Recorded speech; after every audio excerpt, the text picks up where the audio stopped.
বলছি এই পরিবেশে এই আয়াতের উপর আমল করতে চাইলেও আপনি হাজার চেষ্টা করলেও এই চলমান এই পরিস্থিতিতে আপনি সৎ বিচার সৎভাবে জীবনযাপন করা কোনোভাবেই সম্ভব নয়।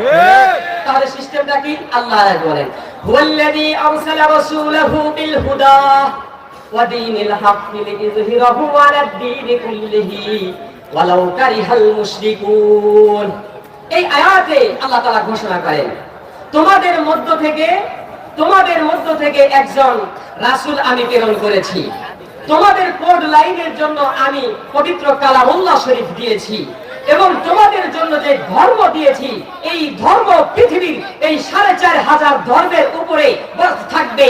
৪২০০ প্রায় ধর্ম রয়েছে, এই সমস্ত ধর্মের উপর যে ধর্ম থাকবে ইন্নাদ দীনা ইনদাল্লাহিল ইসলাম।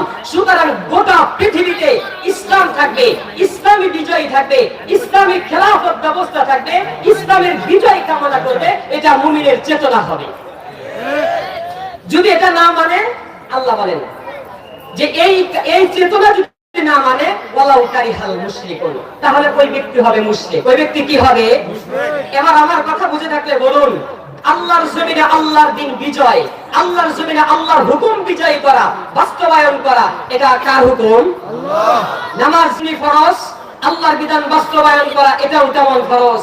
রোজা যেমনি ফরজ, আল্লাহর দ্বীন বিজয় করা এটাও তেমন ফরজ। সুতরাং আমাদের সমাজে বহু ব্যক্তি এমন আছে ৫ ওয়াক্ত নামাজ মসজিদের প্রথম কাতারে পড়ে, ইমামের পিছনে তাকবীর দেয়, ইমামের পিছনে ইকামত দেয়, বছর বছর উমরা করে, হজ করে, কিন্তু আল্লাহর জমিনে আল্লাহর দ্বীন বিজয় ভাবে ফরজ মানতে চায় না।